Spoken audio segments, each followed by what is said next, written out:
Hello hi అందరికీ, నేను మీ పద్మావికి. ఇంట్లో కొద్దిగా కూరగాయలు ఉన్నప్పుడు కూర ఎలా చేయాలి అనేది ఈ వీడియో మీకు ఖచ్చితంగా యూజ్ అవుతుంది. మీరు కూడా ట్రై చేయండి. మీకు ఎలా వచ్చిందో నాకు కామెంట్ సెక్షన్లో కామెంట్ చేయండి. మీకు బాగుంది అనిపిస్తే లైక్ చేసి సబ్స్క్రైబ్ చేయడం మాత్రం మర్చిపోవద్దు.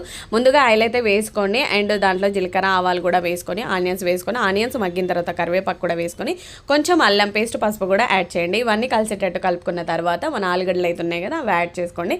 అండ్ ఒక 2 టమాటాలు, ఇవన్నీ లోకల్ టమాటాలు అనమాట, అంటే మనకు పంట నుంచి వస్తాయి కదా ఆ టమాటాలు, అవైతే వేసాను. ఇవి కొంచెం మగ్గేంత వరకు మూత పెట్టి మగ్గించుకొని మనం ముందుగా పప్పు అయితే ఉడికించి పక్కన పెట్టేసుకున్నాను. టేస్ట్ మాత్రం చాలా చాలా బాగుంటుంది. పూరిలోకి కానీ రైస్లోకి కానీ ఎక్సలెంట్ అని చెప్పొచ్చు. ఇవన్నీ కుక్ అయినా లేదా చూసుకొని కొంచెం కారం అయితే యాడ్ చేసుకోండి. కారం అంతగా వేయలేదు నేను, మీరు చూసి వేసుకోండి. అండ్ వాటర్ అయితే యాడ్ చేసుకోండి. కొంచెం మెంతం ఉందని చెప్పాను కదా, అది కూడా వేసాను. ఒక 2-3 మినిట్స్ మూత పెట్టి మగ్గించుకున్న తర్వాత కొంచెం సాల్ట్ కూడా యాడ్ చేశాను అనమాట. ఇప్పుడు చూసారు కదా, మెంతం అయితే మొత్తం మగ్గిపోయింది. టమాటా ఆలు కూడా మగ్గిపోయింది అనమాట. కొంచెం గ్రేవీ అయితే నేను యాడ్ చేస్తున్నాను ఆలుగడ్డ కుక్ అవ్వడం కోసము.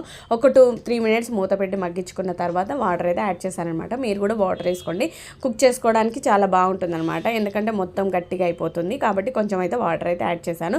ఇలా చేసిన తర్వాత ఒక 2-3 మినిట్స్ మూత పెట్టి మగ్గించుకొని మంచిగా గరిటెతో మిక్స్ చేసుకున్న తర్వాత లాస్ట్లో పప్పు అయితే యాడ్ చేసుకోవాలి.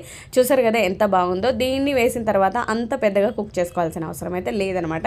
చూసారు కదా ఎంత బాగుందో, గ్రేవీగా సూపర్గా యమ్మీగా పూరీలోకి కానీ లేకపోతే మనకు రైస్లోకి కానీ చాలా బాగుంటుంది. నా వీడియో మీకు నచ్చితే లైక్ చేసి సబ్స్క్రైబ్ చేయండి. మీరు కూడా ట్రై చేయండి. మీకు ఎలా వచ్చిందో కామెంట్ చేయడం మాత్రం మర్చిపోవద్దు.